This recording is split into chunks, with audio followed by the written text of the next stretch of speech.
जय हिंद दोस्तों, मैं प्रेम बेनीवाल स्वागत करता हूं आपका एनवीरा ऑनलाइन स्कूल में।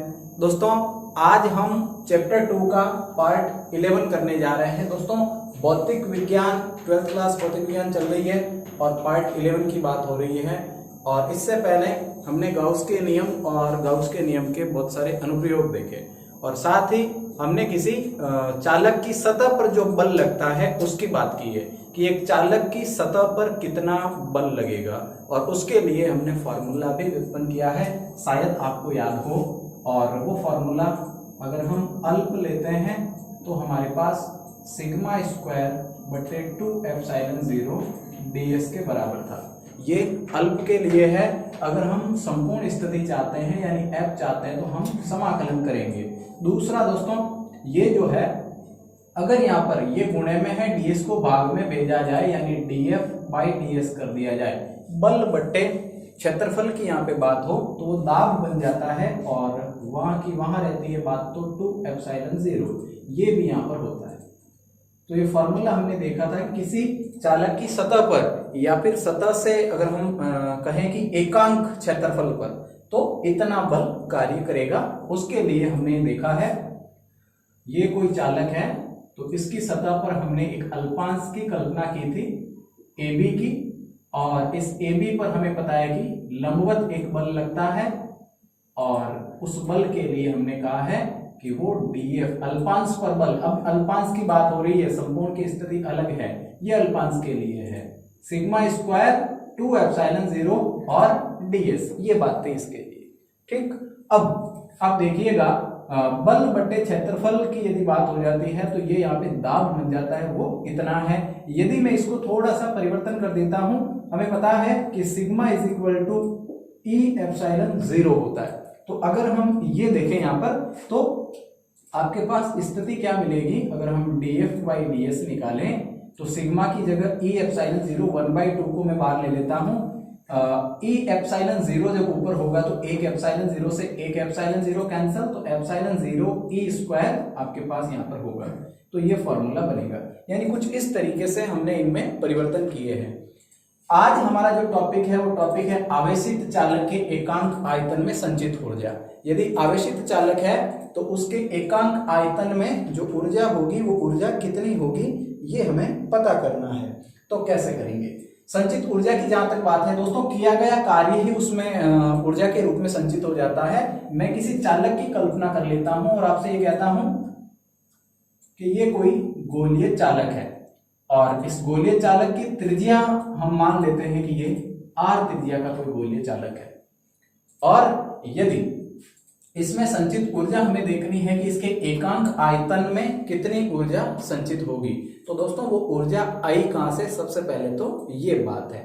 तो ये r त्रिज्या का कोई चालक है, ये हमने मान लिया और हमें ये पता है, यानी कुल मिलाकर हम जानते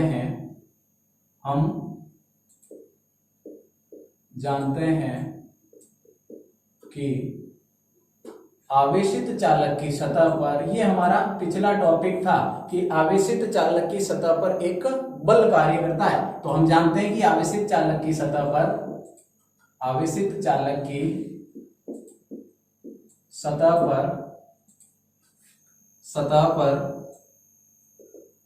एक बल कार्य करता है, या फिर आवेशित चालक की सतह पर एक बल लगता है। अतः यदि क्या किया जाए, यदि इस चालक के आयतन में परिवर्तन किया जाए या सतह पर जो आवेश की मात्रा है उस आवेश की मात्रा में परिवर्तन किया जाए, तो लिखिए कि सतह पर आवेश परिवर्तित किया जाए, सतह पर आवेश परिवर्तित किया जाए, या दूसरी स्थिति में आपको बताने जा रहा हूं कि इस चालक के आयतन में परिवर्तन किया जाए, चालक के आयतन में परिवर्तन किया जाए, चालक के आयतन में परिवर्तन किया जाए, या चालक के आयतन में परिवर्तन किया जाए, तो दोनों ही स्थितियों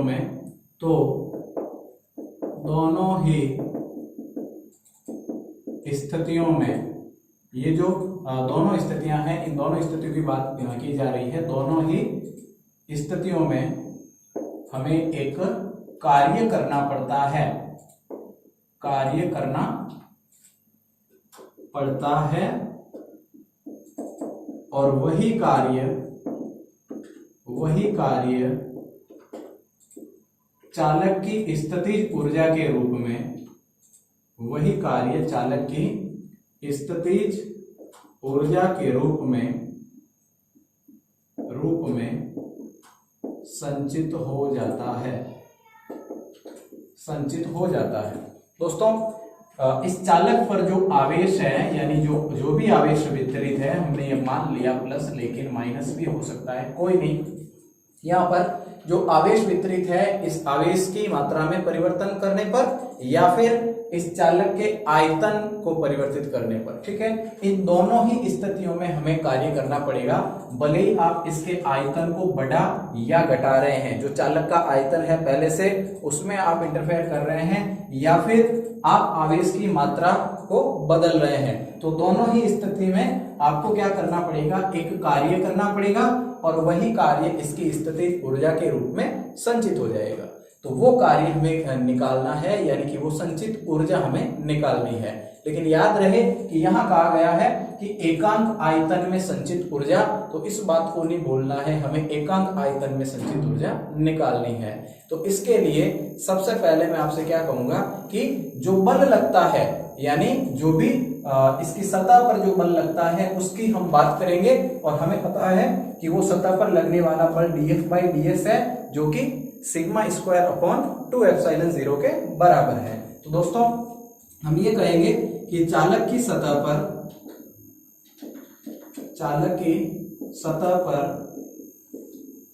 लगने वाला बल, और वो बल dF/ds है, और वो सिग्मा स्क्वायर अपॉन 2ε0 के बराबर है। यहां अगर आप ध्यान से देखें तो आपको पता चलेगा कि बल बट्टे क्षेत्रफल, और ये अगर मैं यहाँ पे ds इसके नीचे कर देता हूँ कि ds यहाँ था, गुणा से हमने भाग में लेके आ गए इसको, और dF/ds कर दिया, तो ये क्या बन गया है, एकांक क्षेत्रफल पर लगने वाला बल, और एकांक क्षेत्रफल या एकांक आयतन में लगने वाला बल दाब होता है। तो आप लिखें, क्योंकि एकांक क्षेत्रफल पर लगने वाले बल को, एकांक क्षेत्रफल पर लगने वाले बल को क्या कहते हो, बल को दाब कहते हैं।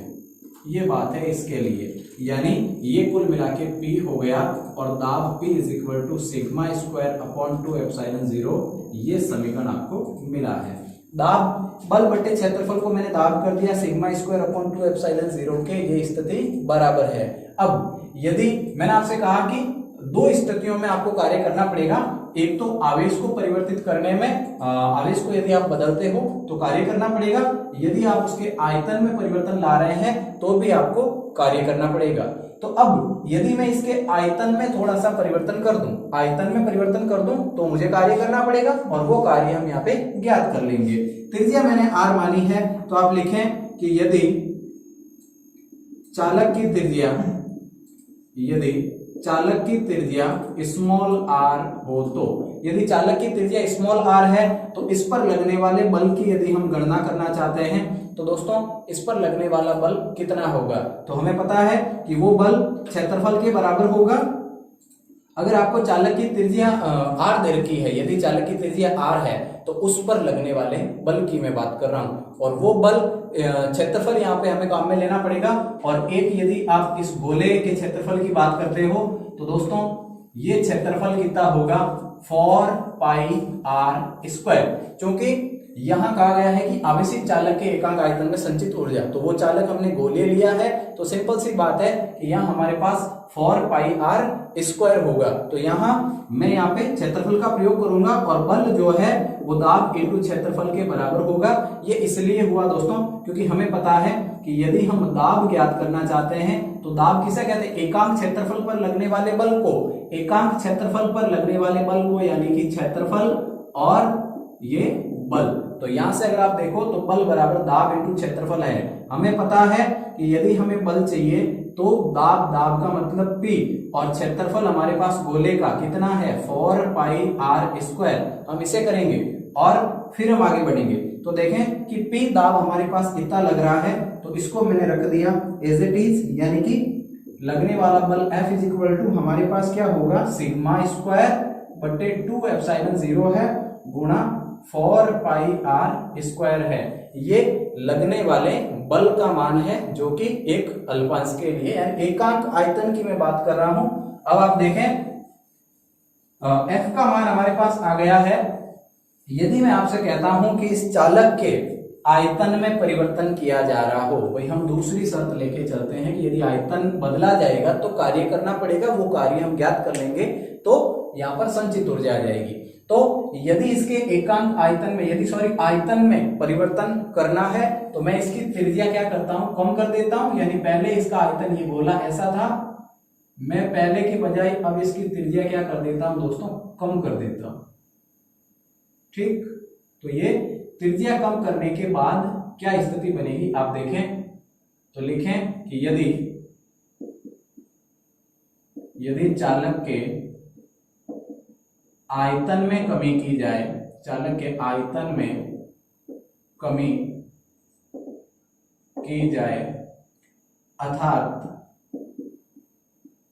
चालक की त्रिज्या r से घटाकर r माइनस डी आर से कम कर दी गई है। कितनी कर दी गई है, dr कम कर दी गई है, यानी यहां से यहां तक जो है ये dr है। dr त्रिज्या यदि r से घटाकर r माइनस dr कर दी जाए, तो यदि आपने त्रिज्या r माइनस dr यानी dr कम कर दी है पहले से, यानी इसके आयतन में क्या हो गया है परिवर्तन। पहले गोला इतना था, अब गोला इतना रहा है, क्योंकि त्रिज्या पहले इतनी थी अब आपने कम कर दी है, तो ये गोला इतना बन के रह गया है। अब आप देखें कि कितनी कमी हुई है, तो मैंने कहा कि dr कम कर दिया गया है, r माइनस dr इसे बना दिया गया है।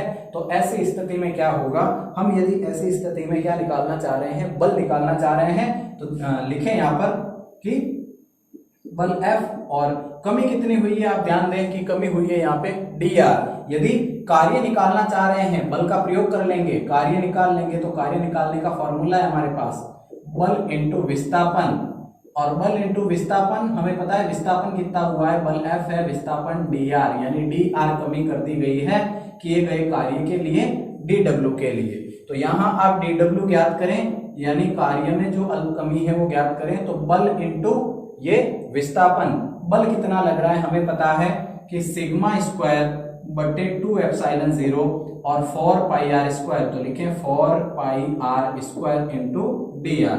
ये हो गई है बल के रूप में, यानी किया गया कार्य है जिसे बल इंटू विस्थापन करके हमने ज्ञात किया है। अब आप देखें कि ये इसके बराबर हुआ है, लेकिन 4 पाई r स्क्वायर और dr इसका मल्टीपल ये यहाँ पे ये क्या है, तो इन दोनों का ये जो कॉम्बिनेशन है ये क्या बनता है दोस्तों 4 पाई r स्क्वायर। इस पहले गोले का क्या था क्षेत्रफल था, पहले गोले का क्षेत्रफल जो कि 4 पाई r स्क्वायर था, और ये जो dr स्थिति है इसको हम कह सकते हैं कि ये आपके आयतन में क्या हुई है, कमी हुई है, आयतन में कमी। तो ये आयतन में कमी और इसका जो क्षेत्रफल होगा, इसका गोले का क्षेत्रफल इतनी इसके आयतन में कमी हो गई, तो कुल मिला के ये आयतन में परिवर्तन की बात है। आयतन में क्या हुआ है परिवर्तन, पहले गोला इतना बड़ा था अब इतना छोटा हो गया, यानी गोले के क्षेत्रफल और इसका गुणनफल, गोले का क्षेत्रफल और इसका गुणनफल जो कि इसके आयतन के बराबर है, तो हम कह सकते हैं कि इन दोनों का कॉम्बिनेशन यानी 4 पाई r स्क्वायर और dr जो है वो आयतन में जो कमी, आयतन में परिवर्तन हम कह सकते हैं, तो आयतन में परिवर्तन को dv से लिखते हैं, तो ये dv के बराबर है। कुल मिला के क्षेत्रफल और जो विस्थापन है इसका मल्टीपल आयतन में परिवर्तन के बराबर है, आयतन में यहाँ पर बहुत ज्यादा कमी हुई है। तो आप देखें कि मैं इन दोनों को dv कह देता हूं, तो यहाँ पर dw जो आपको मिलता है सिग्मा स्क्वायर अपॉन 2 एप्सिलॉन 0 और साथ में क्या है दोस्तों dv है, साथ में dv है। तो ये फॉर्मूला आपको मिला है। हमें पता है कि यहाँ सिग्मा का जो स्क्वायर है, सिग्मा स्क्वायर है या सिग्मा जो है उसे आप सिंपल शब्दों में कह सकते हैं कि ई एप्सिलॉन 0 के बराबर होता है। तो यहां आप लिखें कि D W is equal to, ऐसा हमने पहले भी किया है, मैंने 1/2 को बाहर निकाला, ऊपर ई एप्सिलॉन 0 का स्क्वायर हो गया यानी ई स्क्वायर एप्सिलॉन 0 का स्क्वायर, एप्सिलॉन 0 से एक एप्सिलॉन 0 जो नीचे है वो कैंसिल हो गया, तो एक एप्सिलॉन 0 बचा ऊपर और ये ई का स्क्वायर बचा और आपके पास डीवी है। दोस्तों इस डीवी को यहां मैं अगर पक्षांतरण कर दूं तो भाग में आ जाएगा और 1/2 एप्सिलॉन 0 ई का स्क्वायर। अब आप देखें कि किया गया जो कार्य है वो इतना है इस एकांक आयतन के लिए, है ना, तो ये dw कार्य इतना हुआ। अब आप देखें इसको यदि हम इस रूप में लिखना चाहें तो भी सही है, यानी ये भी सही है, और यदि dv को इधर पक्षांतरण कर दिया जाए dw/dv हो जाएगा, तो ये कार्य के एकांक आयतन में परिवर्तन के लिए किया गया कार्य है, और ये किया गया कार्य यहाँ पे ऊर्जा घनत्व के रूप में भी हो सकता है। और तो और दूसरी बात dw/dv जो यहाँ पे मैं आपको बता रहा हूँ 1/2 एप्सिलॉन 0 ए का स्क्वायर, ये किया गया कार्य दोस्तों यहाँ पे ऊर्जा के रूप में संचित हो जाता है। तो ये इसमें संचित ऊर्जा का भी फॉर्मूला है और किए गए कार्य का भी फॉर्मूला है। तो आपको यहां तक करना है, यदि बदलना है तो ऐसे आपको लिखना है, नहीं तो कोई जरूरी नहीं है। तो ये dw/dv ये भी मैंने आपको करके दिखा दिया। तो ये फॉर्मूला बनेगा जिसका प्रयोग हमें करना है। लेकिन आप ध्यान दें, सबसे पहले हमने आवेशित चालक के एकांक आयतन में संचित ऊर्जा को ज्ञात करना चाहा, और उसके लिए हमने इस आवेशित गोले की या फिर एक चालक की कल्पना कर ली है। और संचित ऊर्जा, भाई ऊर्जा कार्य ही ऊर्जा के रूप में संचित होता है, तो यहाँ कौन सा कार्य होगा, कौन सा कार्य, कौन सी ऊर्जा होगी, तो जो आप आवेश को परिवर्तित करने में कार्य करते हो या आप आयतन में परिवर्तन जैसा कि इसको घटाने या बढ़ाने में किया गया जो कार्य है वो कार्य इसकी स्थितिज ऊर्जा के रूप में संचित हो जाता है। तो उसमें से मैंने दूसरा एग्जांपल लिया और कहा कि चालक के आयतन में यदि आप परिवर्तन करें तो कार्य करना पड़ेगा, और वो कार्य स्थितिज ऊर्जा बनेगी। तो कार्य कितना करना पड़ा, हमने निकाला कि सबसे पहले तो हमें पता है कि आवेशित चालक की सतह पर एक बल लगता है और उस बल का मान इतना होता है, जिसे हमने इससे पहले के वीडियो में यानी कि पार्ट 10 में कर चुके हैं। तो ये बल हमने काम में लिया। अब दोस्तों यहां पर हमें पता है कि बल बट्टे क्षेत्रफल और बल बटा क्षेत्रफल ही दाब है, इसलिए दाब का यह फॉर्मूला बना। अब यदि इस गोले की त्रिज्या r मान ली गई, इस पहले वाले गोले की बात कर रहा हूं, तब ये अंदर वाला गोला नहीं था, यानी अगर ये त्रिज्या r है तो बल क्या, तो बल का फॉर्मूला हम दाब इंटू क्षेत्रफल के रूप में निकालेंगे। हमें पता है कि दाब P है और 4πr² है। P यहाँ पे दाब है जो कि आपके पास पड़ा हुआ है सिग्मा स्क्वायर अपॉन 2 एप्सिलॉन 0। इसका प्रयोग करते हुए हमने ये बल यहाँ पे निकाला। अब यदि चालक के आयतन में कमी कर दी जाए, अर्थात चालक की त्रिज्या r से घटाकर r माइनस dr यानी आयतन में कमी करने में कार्य करना पड़ेगा। तो मैंने आयतन कम किया, कितना कम किया, आयतन में dr विस्थापन यहाँ पे दिया कि उसको dr कम कर दिया गया है। तो यदि dr कम करते हो तो आपको कार्य करना पड़ेगा, वो कार्य बल इंटू विस्थापन के रूप में होगा। लेकिन हमें पता है कि यहाँ बल इतना लगता है और विस्थापन हमने कितना दिया है, तो dr विस्थापन दिया है, बल इंटू विस्थापन dw इज इक्वल टू बल इंटू विस्थापन होगा, और बल हमें पता है कि इतना लग रहा है 4πr² इंटू dr। अब dr यहाँ पे dw और ये dr यहाँ पे विस्थापन है, किया गया कार्य है। अब आप इसे इस रूप में लिख सकते हैं कि 4πr² इंटू dr जो है वो आयतन में परिवर्तन है, जितना आपने आयतन में परिवर्तन किया है, जैसे कि कमी हुई है, तो उस रूप में ये क्षेत्रफल इंटू विस्थापन है ना, तो ये वही होगा। और dw sigma square upon 2 epsilon 0 dv हमने निकाला, dv को इधर भेजा तो dw/dv इस रूप में हुआ। तो ये इस तरीके से आप संचित ऊर्जा कैलकुलेट कर सकते हैं। अब दोस्तों इस चैप्टर का अंतिम टॉपिक बचा हुआ है हमारे पास और उसे हम लेके चले, तो स्क्रीनशॉट पहले तो ले लीजिए आप यहाँ से, और फिर हम आगे बढ़ते हैं आवेशित चालक के एकांक आयतन में संचित ऊर्जा। और इसी के साथ अब लास्ट टॉपिक, और वो टॉपिक है आवेशित साबुन का जो बुलबुला है उसका संतुलन कैसे होगा। तो दोस्तों बुलबुले को हम जानते हैं, साबुन के पानी में जो बुलबुला बनता है, जब तक वो संतुलन अवस्था में है, कहने का मतलब वो फूटेगा नहीं, और उसका संतुलन अगर बिगड़ा तो वो बुलबुला फट जाएगा और कहानी खत्म हो जाएगी, जहां बना वही खत्म, यानी कुछ नहीं। तो ये बात बनेगी। अब आप देखें इसको आगे कि किस तरीके से सॉल्व होगा या फिर बुलबुले का संतुलन किस रूप में होगा। और साथ में ये भी कहा गया है कि आवेशित बुलबुल, ये इस चैप्टर में इसलिए है कि आवेशित बुलबुल, बुलबुले को आवेशित कर दिया जाए तो उसके संतुलन पर क्या फर्क पड़ेगा, वो कब फूटेगा या फिर कितना आवेश देने के बाद वो फूटेगा या फिर नहीं फूटेगा, वो स्थिति आपको बतानी है। आवेश कितना देना पड़ेगा, उसके लिए कितना आवेश वितरित करना पड़ेगा, यानी पृष्ठ आवेश घनत्व की यहाँ हम बात करेंगे। और हेडिंग डाले मेरे साथ कि आवेशित बुलबुले का संतुलन।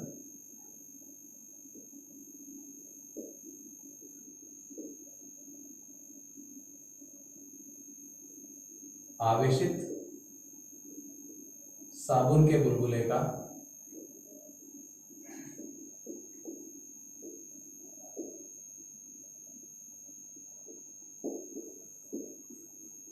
आवेशित साबुन के बुलबुले का संतुलन।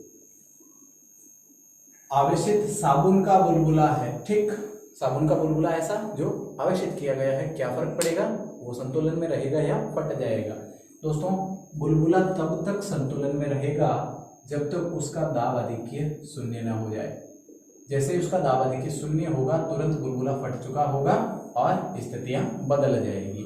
ये लीजिए, मैं आपसे कहता हूं कि ये कोई साबुन का बुलबुला है ऐसा, और इस बुलबुले की त्रिज्या हम मान के चलते हैं R, त्रिज्या हम अक्सर R मानते आए हैं, तो R त्रिज्या का एक साबुन का बुलबुला है।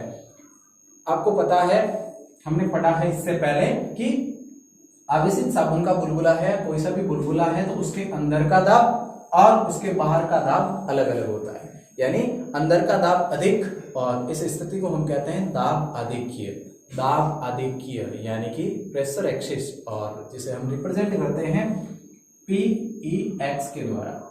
तो ये जो प्रेशर एक्सिस है दोस्तों, दाब आधिक्य, मैं यहाँ पे लिख भी देता हूं कि ये आपके यहाँ दाब अधिक्य यानी दाब का क्या होना, अधिक होना, दाब ज्यादा होना, तो ये इस बुलबुले के लिए है।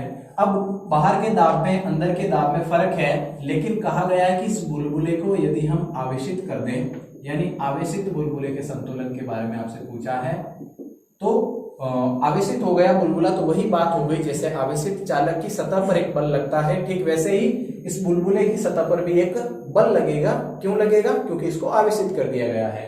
और हमें पता है कि वो बाहर की ओर जो बल लगता है वो बल कितना होता है, तो F इज इक्वल टू हमने पढ़ा है कि sigma square upon 2 epsilon 0 ds के वो बराबर होता है। Sigma square upon 2 epsilon 0 ds के इक्वल होता है। इस बल के लिए एकांक क्षेत्रफल अगर हम उसके लिए कहें तो ये dF बाई ds हो जाएगा।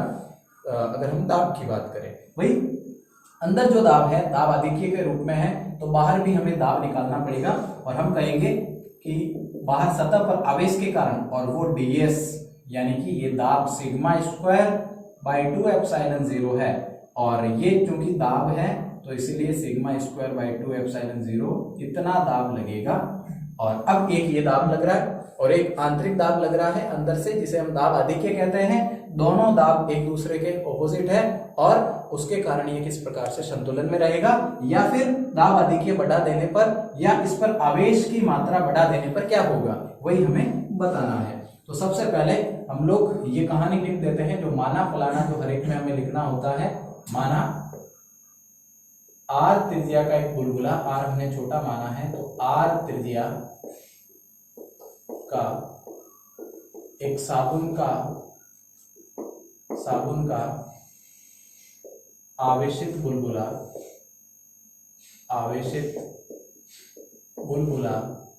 जिसका पृष्ठ आवेश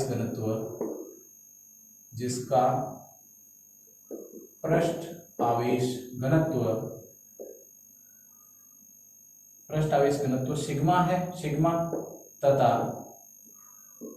पृष्ठ तनाव T है। यदि इसका पृष्ठ तनाव T है तो दाब आधिक्य कितना होगा, तो लिखें कि दाब आधिक्य, और वो दाब आधिक्य यानी P एक्सिस, और वो बनेगा कितना, P एक्सिस दाब आधिक्य है।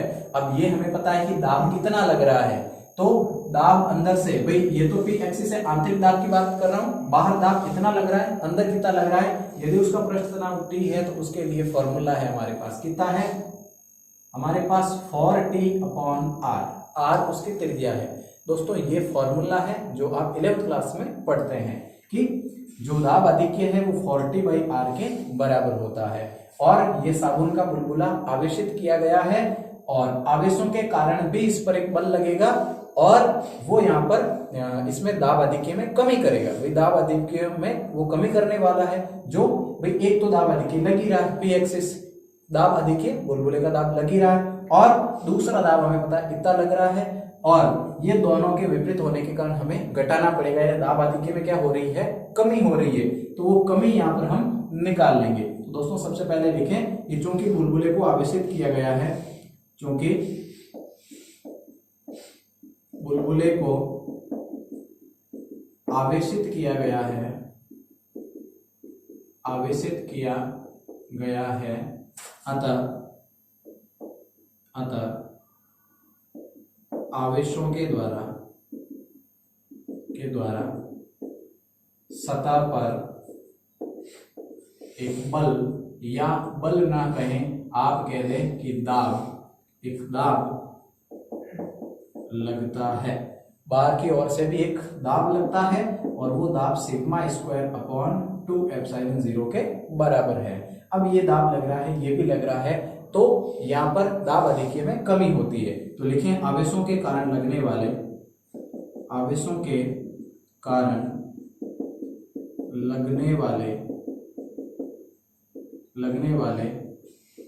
बल की वजह से दाब अधिक्य में कमी होती है।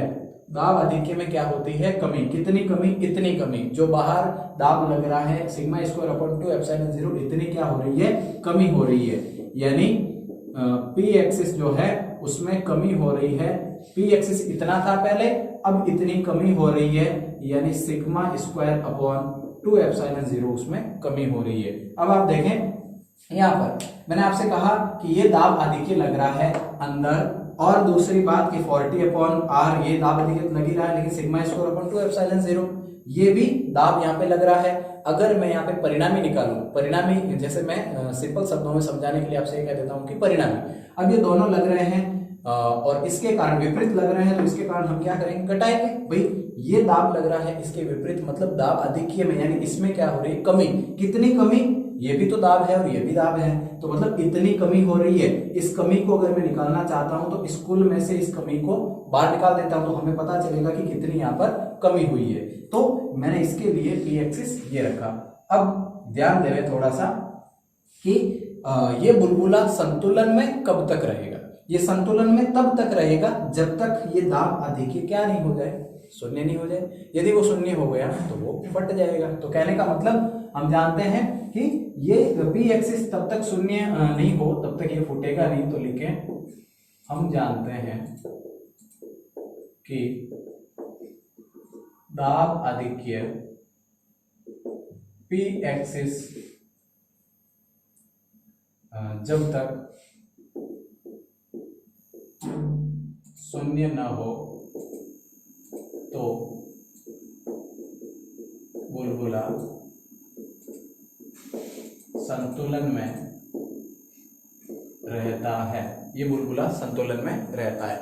और देखें कि यहाँ इसको आवेश जो दिया जाता है, इस आवेश का मान हम बढ़ाएं और आवेश का मान बढ़ाते रहें तो क्या होगा। तो ये आप सोचें कि यदि आवेश का मान लगातार बढ़ाएं, अच्छा कितना आवेश बढ़ाएं कि वो बुलबुला संतुलन में ना रहे, तुरंत पी एक्सिस 0 हो जाए और बुलबुला फट जाए। तो वो आवेश की मात्रा भी हमें निकालनी है, हम आवेश की मात्रा भी निकालेंगे।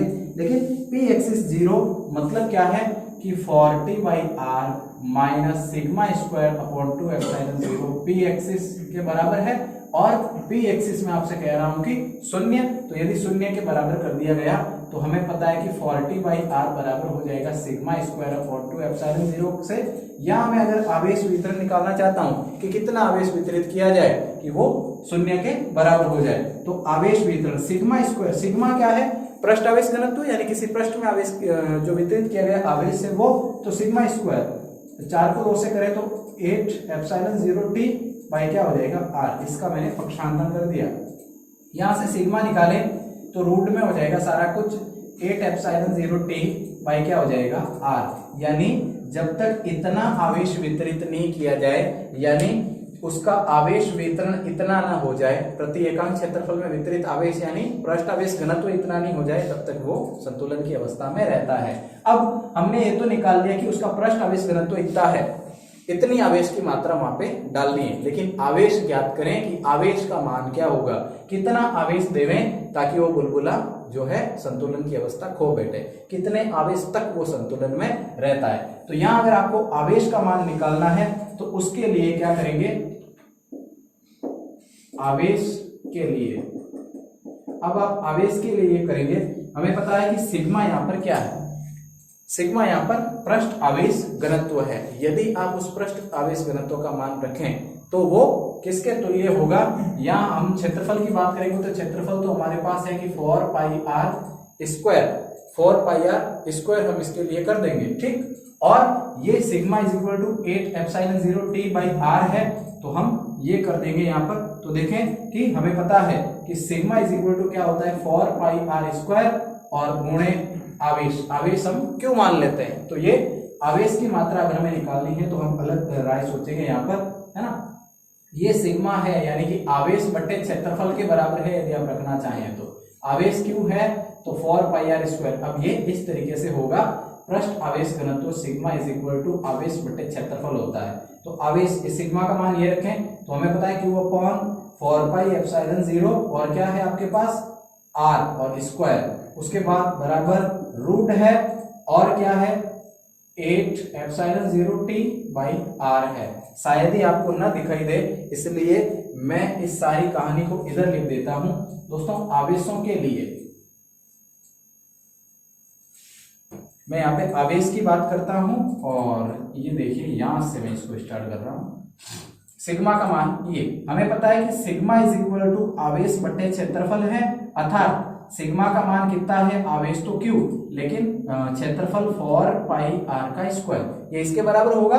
सिग्मा का ये मान यहां रखें तो मैंने रख दिया कि q upon 4 pi r square is equal to root में सिग्मा की जगह मान रख दिया, ये पड़ा है अपने पास, तो 8 एप्सिलॉन 0 टी बाई क्या हो जाएगा r हो जाएगा। अब आप इसको उधर भेजें, यानी 4 पाई r स्क्वायर यहाँ भाग में है, उधर जाएगा तो गुणे में हो जाएगा। तो गुणे में कैसे होगा, तो देखिए आप इसको Q बराबर आवेश निकालना है हमें, तो बस Q को इधर रखेंगे और 4 पाई r स्क्वायर को उधर भेजा तो 4 पाई r का स्क्वायर और साथ में गुणे में है कौन 8 एप्सिलॉन 0 टी बट्टे r। और अब यहाँ पे r ये दोनों एक ही कर दे इसको, तो r स्क्वायर है, रूट के अंदर ये जाएगा तो r की घात 4 डबल हो जाएगी r की घात, भाई जब ये बार है रूट के अंदर भेजे तो डबल हो जाएगी घात, तो r 4 हो जाएगा।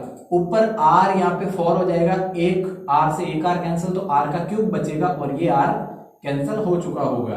यानी q जब आवेश निकालेंगे तो 4 पाई और रूट है 4 पाई को भी अगर आप अंदर भेजना चाहते हैं तो बिल्कुल आसानी से भेज पाएंगे। एप्सिलॉन 0 r का क्या बचेगा क्यूब, t तो है, पहले आप t को लिखें, एप्सिलॉन 0 t और r का क्या बचेगा क्यूब, बस ये बात होगी इसके लिए। यानी इतना आवेश यदि दिया जाए तो क्या होगा, वो बुलबुला फट जाएगा। यानी बुलबुले को संतुलन में रखने के लिए मैक्सिमम इतना आवेश, आप इससे कम आवेश यहां तक आवेशित करोगे तो बुलबुला संतुलन में रहेगा, इससे ज्यादा आवेशित करोगे तो बुलबुला फट चुका होगा। तो अब आप ध्यान दें कि हमने इसको 0 के बराबर किया। सबसे पहले हमने क्या किया, ये कोई बुलबुला मान लिया, r त्रिज्या का कोई बुलबुला मान लिया जिसका पृष्ठ तनाव हमने माना कि t है। अब पृष्ठ तनाव t है अगर तो दाब अधिकी इसका यानी कि जो p एक्सिस है वो 40 अपॉन r, ये फॉर्मूला हम 11th क्लास में पढ़ चुके हैं। तो इस फॉर्मूले के आधार पे हम आगे बढ़ेंगे। ये p ex यानी दाब अधिकी यहाँ पे लग रहा है और दूसरा एक और दाब इन आवेशों के कारण लग रहा है। अगर हमें यहाँ पर क्या करना है, दाब अधिक्य में जो कमी है वो निकालनी है, तो इस दाब में से ये दाब निकालेंगे, यानी दाब अधिक्य 40 upon r minus sigma square upon 2 epsilon 0 के बराबर होगा। ये कमी को दर्शाता है, इतनी कमी होती है तो मैं इसको इसमें से घटा लूंगा, सिंपल। अब हम क्या करें इसको कि ये पी एक्सिस 0, जब तक ये 0 ना हो जाए बुलबुला संतुलन में रहेगा। तो इसकी फटने की जो स्थिति है, अधिकतम जो स्थिति है वो मैं कह देता हूं यहाँ। तो इसको मैंने 0 के बराबर किया, 0 के बराबर हुआ तो 40/r और सिग्मा स्क्वायर अपॉन 2 एप्सिलॉन 0, ये इसके तुल्य। यहाँ पे स्क्वायर मैंने इसको वज्र गुणा करवा दिया तो 4 दूणे 8 एप्सिलॉन 0 t और बट्टे r हो जाएगा, सिग्मा स्क्वायर के इक्वल। स्क्वायर हटाए तो रूट लगा, यानी ये पृष्ठ आवेश घनत्व का मान आपके पास हो गया है। यानी ये आवेश वितरण, भाई एकांक क्षेत्रफल में वितरित आवेश, तो वही पृष्ठ आवेश घनत्व कहलाता है। तो ये वितरण की मात्रा है, वही आवेश घनत्व है। जब तक आवेश घनत्व इतना होगा तब तक बात चलेगी, यानी आवेश घनत्व इतना जब उसमें डालोगे, वितरित करोगे, तब तक वो संतुलन में रहेगा, अन्यथा वो फट जाएगा। तो इससे कम आपको रखना है। अब हम यहाँ पे देखें कि सिग्मा, तो भाई मात्रा तो हमारे पास आ गई है कि एकांक क्षेत्रफल में वितरित आवेश की मात्रा, लेकिन वो आवेश जो वो मैक्सिमम आवेश है वो कितना होगा, है ना, कि भाई आवेश का मान निकालना, क्यू का मान निकालना है। तो आप क्यू का मान कैसे निकाले, हमें पता है कि sigma is equal to Q upon A, आवेश बट्टे क्षेत्रफल होता है, पृष्ठ आवेश घनत्व आवेश बट्टे क्षेत्रफल। अब आवेश बट्टे क्षेत्रफल, लेकिन क्षेत्रफल यहाँ गोले का 4πr स्क्वायर है, इसको मैंने इधर रखा। अब क्यू अपॉन 4πr स्क्वायर भाग में है, इसको गुणा में भेजा तो गुणा में आ गया और ये बचा हमारे पास बट्टे में आर है ना। तो क्यू अपॉन 4π और आर स्क्वायर को अंदर भेजा तो आर की घात 4 हो जाती है। वही बाहर से जब रूट के अंदर भेजते हैं तो आर की घात 4, वापस आर की घात 4 का रूट करेंगे तो आर की घात 2 हो जाएगा कि नहीं हो जाएगा। आप समझे कि आर स्क्वायर है, इसको अगर मैं रूट में भेजता हूं, रूट में डालने की कोशिश करता हूं तो आर की घात कितनी होगी, 4। अच्छा, रूट जब वापस से हटेगा तो इसका मान r2 आ जाएगा कि नहीं आ जाएगा। तो इस हिसाब से मैंने किया, इस स्क्वायर को, चूंकि अंदर भी r बाहर भी r, इसको तो 1 कर दे, कम से कम फॉर्मूला छोटा होगा। तो इसको अंदर भेजा तो ऊपर r की घात 4 हो गई। अब r की घात ऊपर 4 है और नीचे एक r है तो ये 3 बचेगा, तो ये 3 बचा है t एप्सिलॉन 0 8 4π। तो q का मान ये होगा, यानी इतना आवेश वितरित किया जाए तब तक वो संतुलन में रहेगा। इससे कम आवेश अगर है उसमें तो वो संतुलन में रहेगा, अन्यथा वो बुलबुला फट चुका होगा। तो ये टॉपिक है कि आवेशित साबुन के बुलबुले का संतुलन किस प्रकार से होगा। तो संतुलन करने के लिए 0 और इतना, पृष्ठ आवेश घनत्व इतना और आवेश इतना, तो ये दोनों चीजें हैं इसके संतुलन की अधिकतम स्थितियां। इसके बाद वो संतुलन में नहीं रहेगा। तो दोस्तों, ये चैप्टर का मैंने आपसे कहा कि इस चैप्टर का लास्ट टॉपिक भी है। आज ये चैप्टर आपका खत्म हुआ है और आगे हम इसके जो न्यूमेरिकल्स है, जो आंकिक प्रश्न है, वो प्रत्येक करेंगे।